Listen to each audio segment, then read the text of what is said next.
I have missed quite the content when it comes to Assassination Classroom.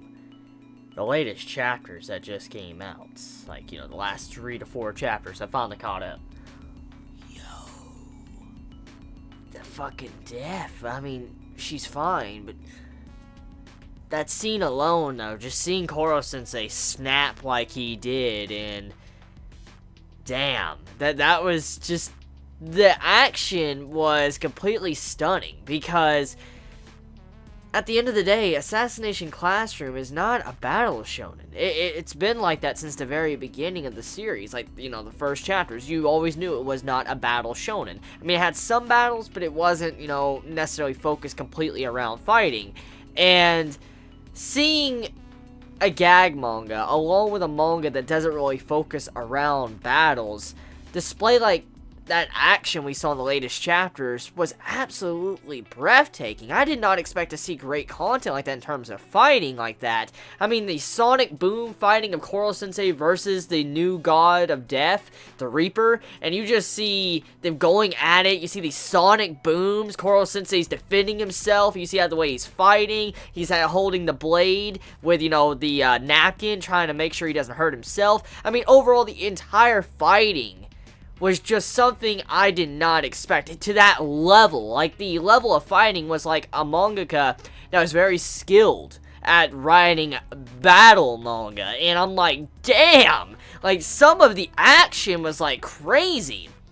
The artwork, to the way it was done with the camera angles, I mean, overall, just the way the panels were written, it just looks so nice. It actually looked better than some battle shonen, and I'm really curious to see what the next work of this mangaka is once Assassination Classroom is done. That is a topic I want to talk about. So, if you have not already heard the news, if you're living under a rock for any chance at all, Assassination Classroom has 5 chapters left. Just 5 chapters left, and the series comes to a close. So, 5 more chapters, and it's done. GG. Now, this has happened in the past with many series. For instance, the recent example is Naruto. Naruto, before it ended, you had it to where it was announced in Weekly Shonen Jump that it would end in 5 chapters. And that's exactly what is going on here. We have 5 weeks to let us know that, the series is coming to an end. It's about to be over, and we're about to be wrapping up what's going on with Koro-sensei.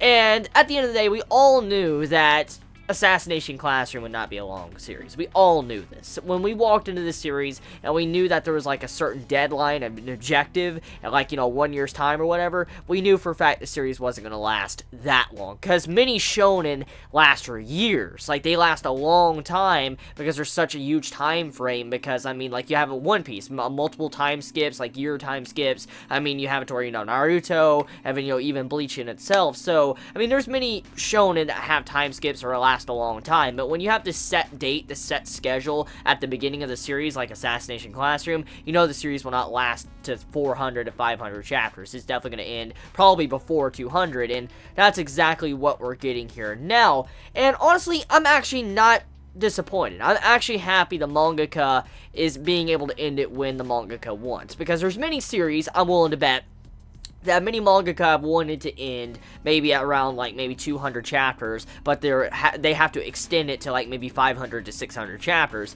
and I feel like many writers, are forced to do that because, maybe Weekly Shonen Jump or other magazines are saying, hey, you need to keep writing, I don't want you to end your story, I want you to add that fluff in between to make it longer, and I'm glad that the mangaka is able to kind of end the series the way the manga wants, at a certain time frame, had it set up since the beginning, and it's not, lasting so long to where it overstays its welcome. So Assassination Classroom ending in 5 chapters, I'm not actually disappointed. A lot of things have been clarified, and the main point of the series has kind of been all focused around Koro-sensei's deadline, his death, him about to be assassinated, 1 year's time, will, the world explode or not, and this is the main objective, and we're finally getting there. Assassination Classroom doesn't have these multiple different plot threads with different objectives that can pop up. It's not a series that has aliens and stuff like that, and so there's not really much more to tell when it comes to this story, and I mean, the main point was actually a coming-of-age story. That's actually one of the main points of Assassination Classroom. I mean, all of Class E needs to learn how the world works, how society works, and they need to figure out their role in society and what position they're going to have. And Koro Sensei's kind of been prepping them since the very beginning. He's been taught them a lot of morals, a lot of lessons about what they need to expect and what they need to do. And I mean, he's given them the tools to overcome any hardships they face in the future. So the series ending in 5 chapters, it makes a lot of sense, because with the ending conclusion of the fight we got in the latest chapters, and the way he was talking to them, how he gave them as much as they wanted, and they did everything they could to come see them, it just goes to show you he's finally taught everything he could before his, demise. Now, besides that, however, let's talk about the death and then the revival. So, I know many might call that somewhat of an ass pull. I can see many calling that an ass pull, but honestly, I'm not really inclined to say that, because Koro Sensei, he has all this backstory on him. We know Koro Sensei is very intelligent, he's a very, very intelligent human being before he became what he was, and he's very skilled. He learned a lot, and he's the type of person that would learn from his mistakes. He constantly said that in the series, you need to learn from your mistakes, you need to take action and better yourself. And seeing how he made a mistake in the past when, a person he loved died, and he couldn't save them, he finally tried to figure out a way how he could save people if this same exact thing happened later on. And so him being able to save someone when they get the same kind of wound inflicted to them, it makes sense how he's able to kind of help them to where they're not going to die. So, at the end of the day, I feel like there was proper build-up and setup for that entire ordeal with, the death and then being able to save her. But if it would have been anything else, if her head would have been cut off and dead like that, I wouldn't have said, no, that's bullshit. But seeing how she was stabbed straight for the stomach, and it was very similar to what happened to Koro Sensei's lover, I'm willing to accept that it was properly done to where I can accept it with good grace. I'm like, okay, it doesn't feel like it's an ass pull. So, overall, that scene, I'm satisfied with it. I expected her to kind of live, but to see how it was handled and executed, it was definitely not in poor taste. The execution was definitely great. Now, let's talk about the, whatever's going to happen to Koro Sensei. Since we have 5 chapters left, there's many speculations you can make. What is going to happen? Is Koro Sensei going to die? Is he going to live? Now, we already know, if Koro Sensei dies and, he explodes, well, the planet's fucked. And since this is a shonen, I'm inclined to believe that's not going to happen. I'm very inclined to believe that the planet will not explode. Koro Sensei will die before then. And this is going to be a very controversial topic, because since the very beginning, since the first chapter of Assassination Classroom, the main objective given to us was kill Koro Sensei. Kill Koro Sensei and you save the world. He's a monster. And, of course, along the journey, we found out Koro Sensei, he has his reasons, and he's not really that bad of a guy. We've grown to like him.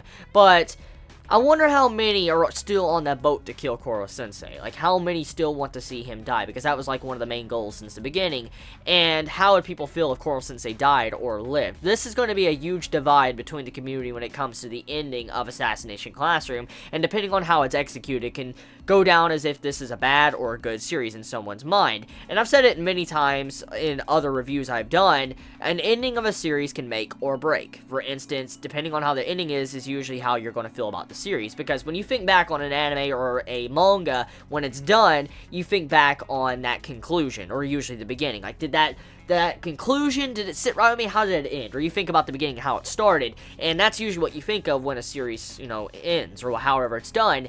And I wonder how it's going to be written. Did the mangaka prepare for this ordeal with kind of building everybody's expectations up for Koro Sensei to die? And if he does die, how's everybody going to feel about that for the ones that realize that he shouldn't die, or some that want him to live? So there's a lot here. I know not many are probably going to be satisfied. I'm really looking forward to seeing how the mangaka handles it. And judging by the writing of the series, I'm willing to bet, everything is going to be pretty damn good. The recent chapters have been pretty fucking awesome.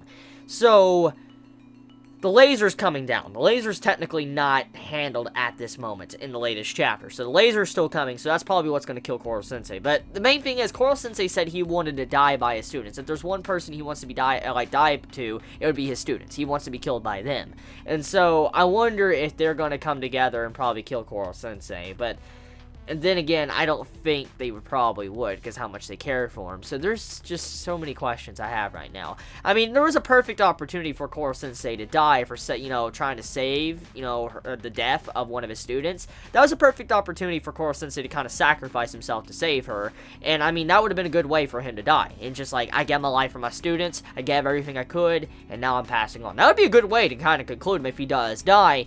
And maybe the laser might come down, actually, and kill all the students, and he saves them, and he sacrifices himself to save them because the laser comes down. That's also a possibility. Maybe that might happen. But, yeah, that's my thoughts on the recent events of Assassination Classroom. The main enemies, the main final boss has been defeated. Shiro's gone. He got evaporated in the barrier. You have it to where the God of Death, or the Reaper, the new Reaper, got defeated, and Koro Sensei kind of said his farewells when he killed him. So, I mean, overall, the main bad guys are over besides the laser, and pretty much majority of humanity kind of hating Koro Sensei for no fucking reason. So, yeah. That's about my thoughts. Let me know your thoughts in the comments below. You all have a wonderful day or night wherever you live. Please be safe. Chibi out.